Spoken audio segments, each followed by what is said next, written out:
할게요. 공공망 공격에 대한 사례, 그리고 그거에 대한 필요성에 대도 제도 동향, 그리고 이제 국내에서 발표된 보안 가이드라인 1.0에 대한 소개고요.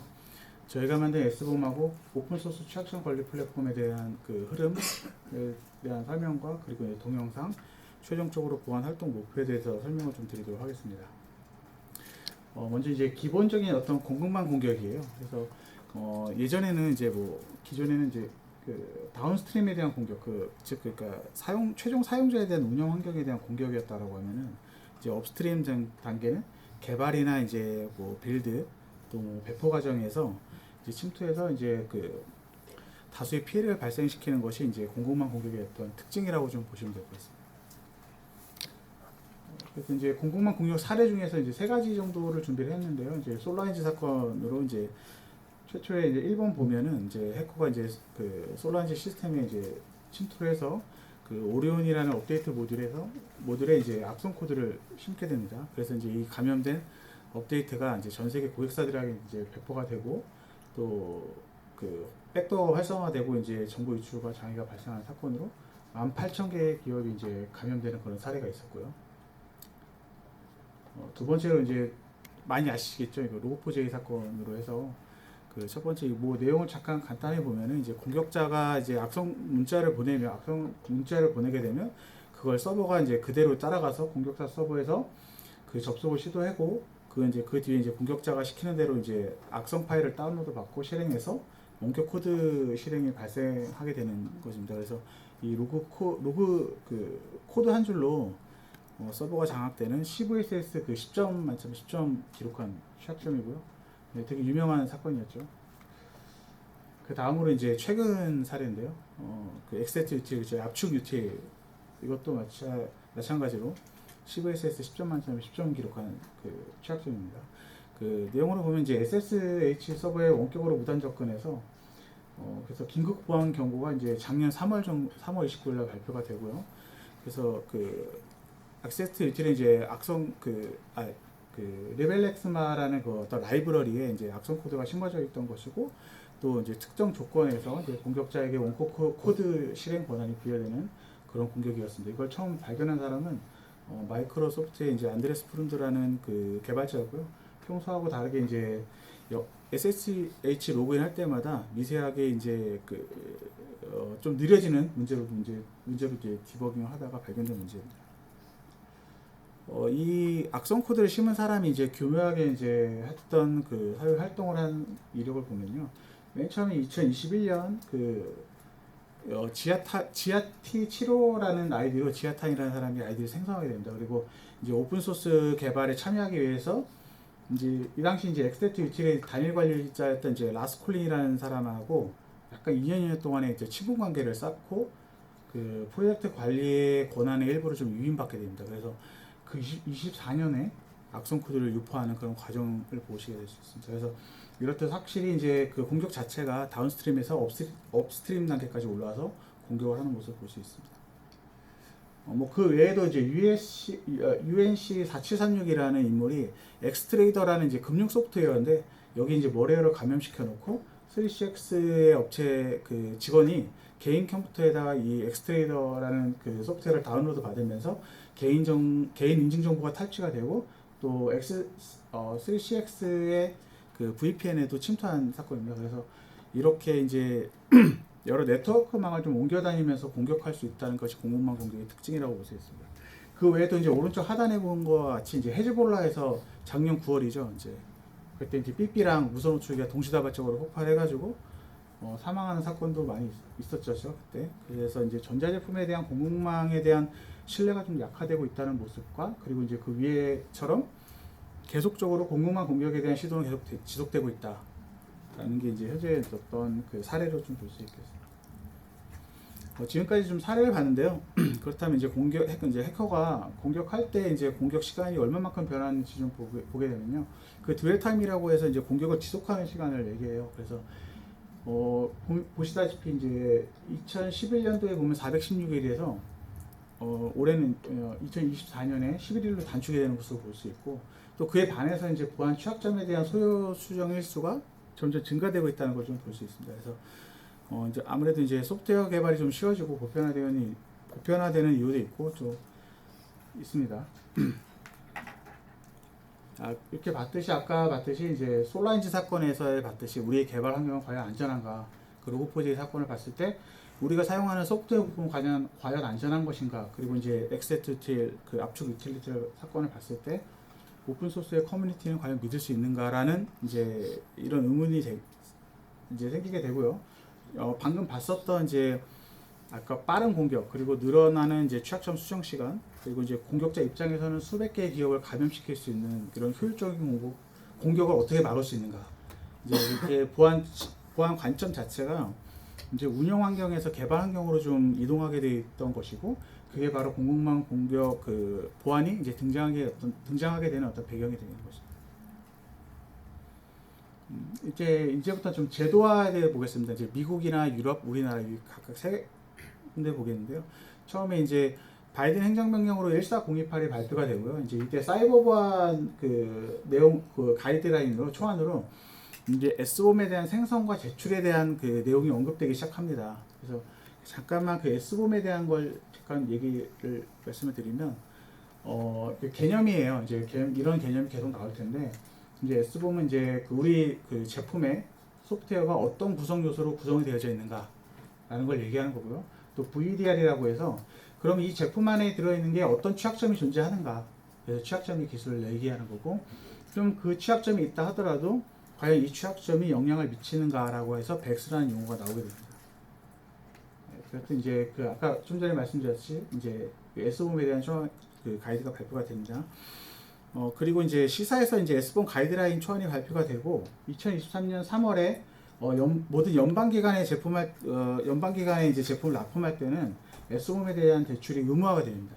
그래서 현재는 이제 모든 그 연방기관에 납품할 때는 다 행정명령으로서 이제 의무화가 되고 있습니다. 이제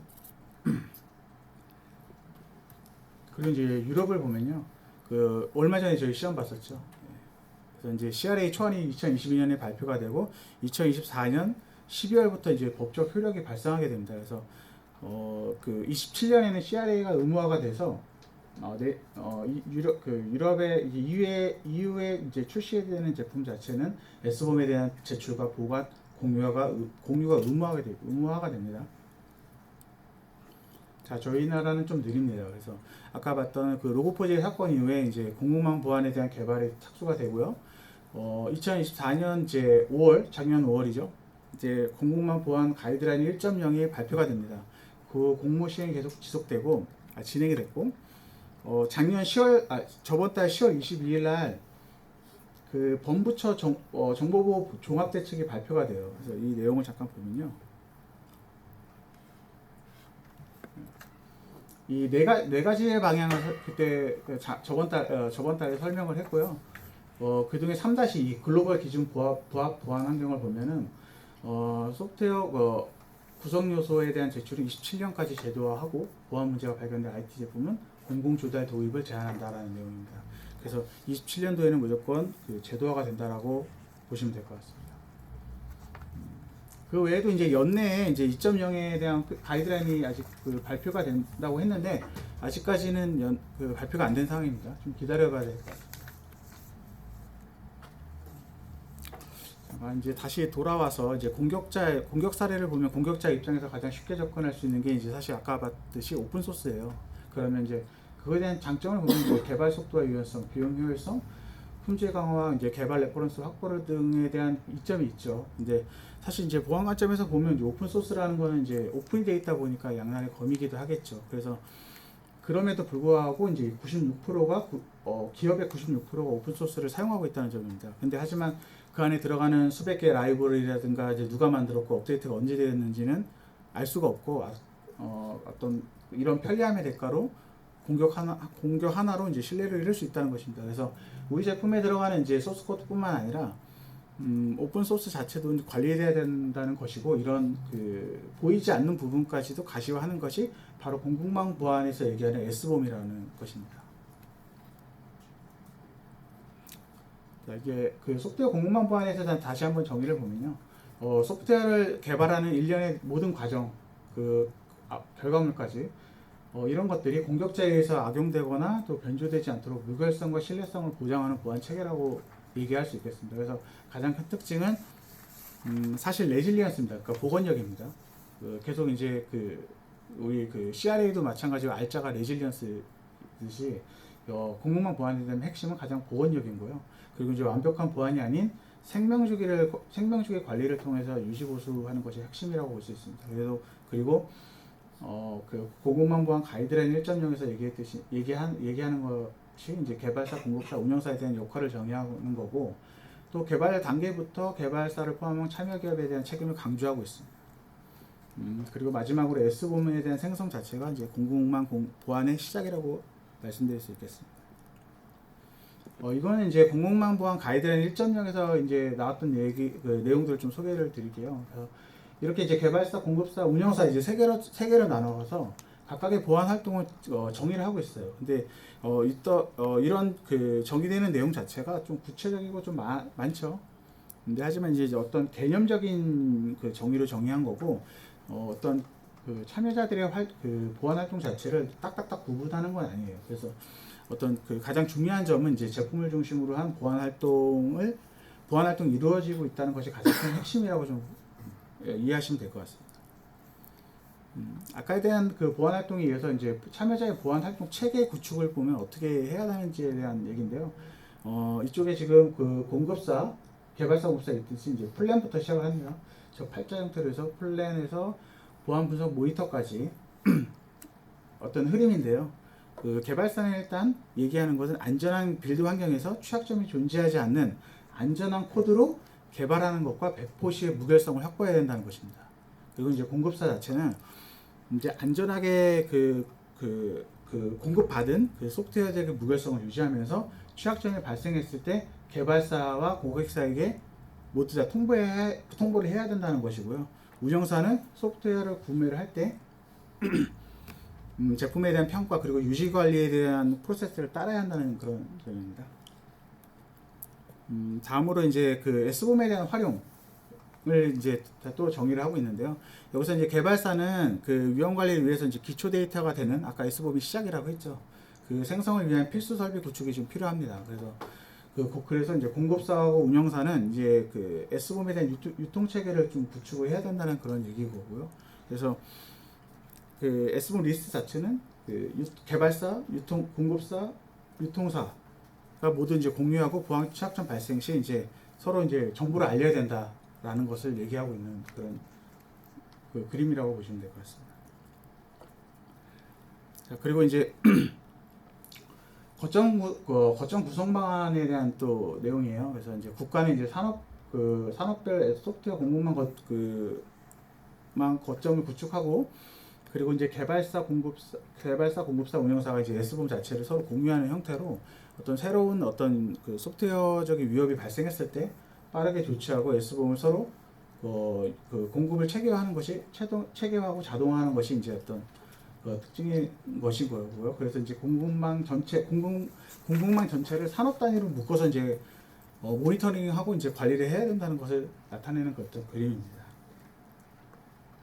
자, 이제 지금까지 좀 내용을 좀 보면요. 간단히 정리해보면 총 이제 한 4가지 정도로 좀 볼 수가 있을 것 같아요. 이제 첫 번째로 무결성과 신뢰성으로 제품에 대한 개발 환경은 과연 안전한가? 그래서 데브옵스 환경에서 데브세옵스 환경으로 반드시 전환이 돼야 된다는 거고요. 그리고 두 번째는 이제 투명성으로 이제 아까 얘기했듯이 제품 안에 무엇이 들어있는가? 그래서 이제 S봄을 생성해서 투명성을 확보하는 것이고요. 그리고 이제 세 번째로 100% 신뢰성. 그래서 이제 안전하게 잘 전달되었는가, 서명장 패키지가 안전하게 잘 전달되었는가입니다. 그리고 가장 중요한 모니터링 대응으로 이제 위협 발생 시 대응이 가능한가. 그래서 취약점 관리 DB를 좀 활용해서 신속하게 대응하는 것이 핵심이라고 볼 수 있습니다. 뭐 이외에도 사실 거버넌스와 정책, 그리고 오픈 소스에 대한 정책, 그리고 접근 권한과 통제 이런 것들도 보완이 같이 되어야 하는 내용입니다. 이제 저희가 만든 이제 S봄과 오픈 소스 관리 취약점에 대해서 좀 말씀 좀 드리겠습니다. 그래서 S봄에 대한 생성은 시프트라는 툴이 있어요. 그걸로 이제 S봄 자체를 추출하는 작업을 했고요. 포맷은 총 세 가지가 있습니다. 그 SPDX, CycloDX 그리고 SWID라는 총 세 가지가 있는데 그 중에서 이제 저희는 잘 표현이 좀 쉽게 이제 읽을 수 있는 어떤 사이클론 DX 포맷을 사용했고요. 특징으로 이제 패키지명, 버전, 라이선스 등에 대해서 제품별 컴포넌트 중심으로 출력이 되고요. 그 외에도 이제 빌드 후에 자동으로 취약점 관리 서버에 업로드되는 그 서버에 업로드를 하고 있습니다. 그리고 이제 오픈소스 취약점 관리 서버는 오와스프의 어떤 그 디펜던스 트랙이라는 게 있어요. 그래서 그거에 대한 운영 플랫폼을 그거에 대한 기반으로 운영을 하고 있고요. 엔비디아 연동해서 이제 CV 매칭, 취약점을 매칭하고 있습니다. 이 외에도 이제 영향이 가는 버전, 영향이 가지 않는 버전에 대한 영향도 과시화를 하고 있고, S봄을 업로드하고 이제 취약점 발생했을 때 리포트를 발송하는 역할을 하고 있습니다. 자, 이제 현재 이제 저희가 오픈 취약점 관리 서버에 대한 흐름을 좀 말씀을 드리면요. 첫 번째 관리 서버에서 그 취약점이 발생이 되면 이메일이 전송이 되고요. 그리고 이제 이슈가 등록이 되겠죠. 그리고 이제 취약점에 대한 영향도를 그 개발자분들이 각각의 판단을 합니다. 그리고 나서 세부 상태에 대한 그 변경을 하고 만약 취약점이 있다라고 하면 이제 그 패키지를 다시 생성을 해야 되겠죠. 그래서 패키지를 자동으로 생성할 때 S봄을 자동 생성하고요. 또 S봄을 또 자동으로 업로드하게 됩니다. 그러면은 그 관리 서버에서는 취약점 분석을 디펜던스 트랙이라고 해서 아까 오와스프의 디펜던스 트랙을 기반으로 해서 그 취약점 분석을 하고 그거에 대한 영향 범위를 이전 패키지하고 비교해서 분석을 합니다. 그 다음에 최종적으로 S봄을 이제 분석하고 이제 결과를 전송하게 되는 그런 어떤 시나리오를 가지고 있습니다. 자, 이거는 이제 저희가 그 관리 서버의 어떤 기본 그림이에요. 그 화면이에요. 그래서 왼쪽 탭 같은 경우는 이제 프로젝트 탭으로 이제 그 제품 버전별로 좀 보여주고 있습니다. 그리고 이제 오른쪽은 CV랑 이제 그 컴포넌트별로 지금 보여주고 있고요.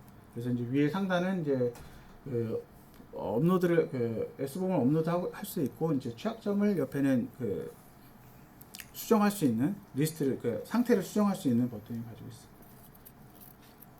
이거는 이제 여기서 보면 이제 총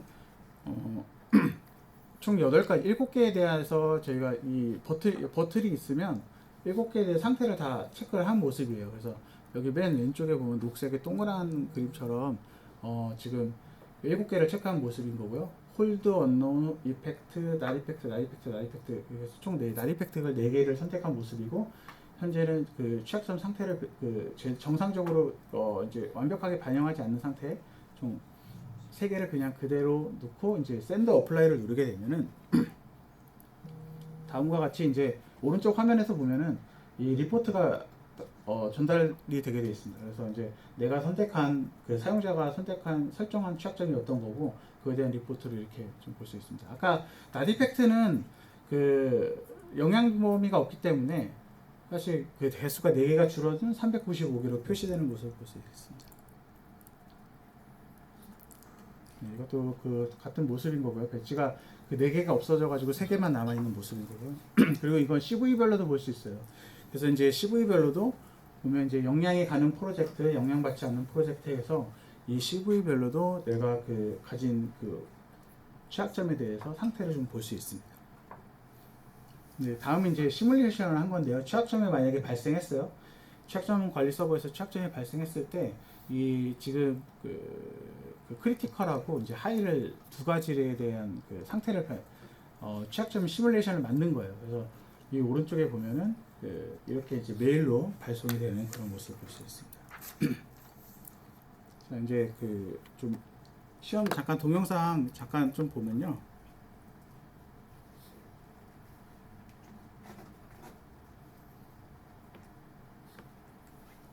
네, 이제 S봄 빌드하고 S봄을 업로드 했을 때 어떤 과정이라고 보시면 되고요. 오른쪽에 이제 S봄을 업로드하는 명령을 내린 거고 오른쪽에 이제 로깅을 하는 모습을 볼 수 있습니다. 점점 올라가고 있고요. 취약점이 발생한 모습, 그리고 이제 결론적으로 이제 메일을 또 발송하는 메일까지 발송되는 모습을 볼 수 있고, 그리고 이제 크리티컬하고 하이만 따로 또 날아가요. 메일이 S봄 올렸을 때. 그래서 이제 이번 프로젝트 전체에 대한 그 취약점에 대한 리스트가 이렇게 전송이 되는 걸 볼 수 있습니다. 예, 그리고 이제 취약점이 업데이트 했을 때, 그 아까 사용자가 5가지 상태에 업데이트 했을 때 그 모습을 좀 보면요.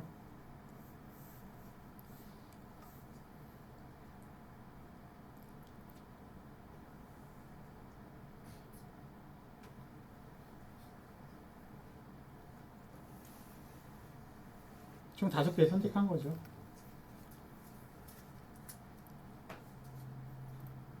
왜 안 가지? 네, 5가지가 사용자에 의해서 설정한 취약점에 대한 상태, 그리고 이렇게 상태가 좀 전송이 되게 됩니다. 이건 그 개발자분들이 직접 해주셔야 됩니다. 만약에 이제 자동으로 했을 때 취약점이 만약에 발생했다 라고 했을 때는 강제로 발생시킨 거고요. 이렇게 해서 그 메일이 전송이 되게 됩니다.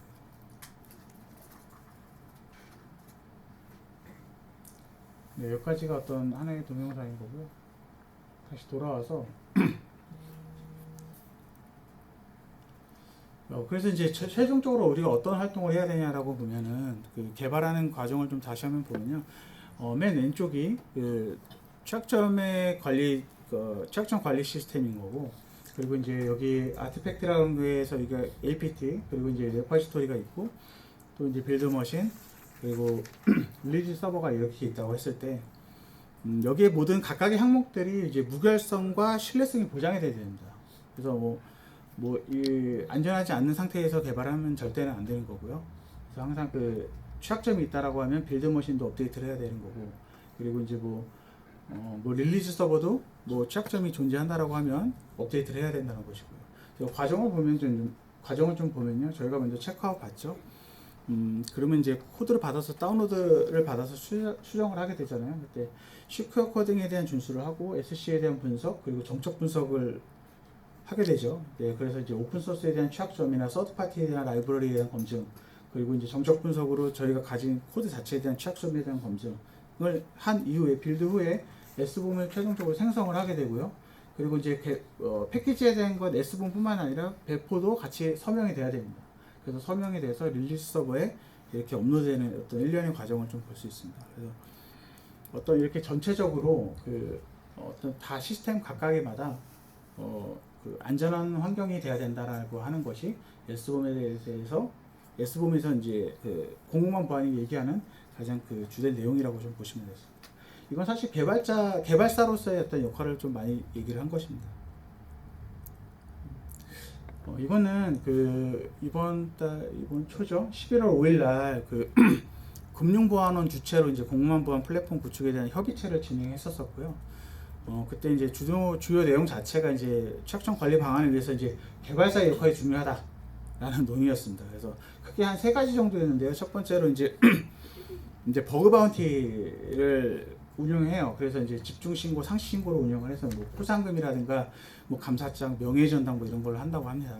그리고 두 번째로 가장 중요한 이 핵심인데, 이제 오른쪽과 같이 이미 금융보안에서는 그 소프트웨어 구성, 공무망 보안 플랫폼 자체를 구축해 놨더라고요.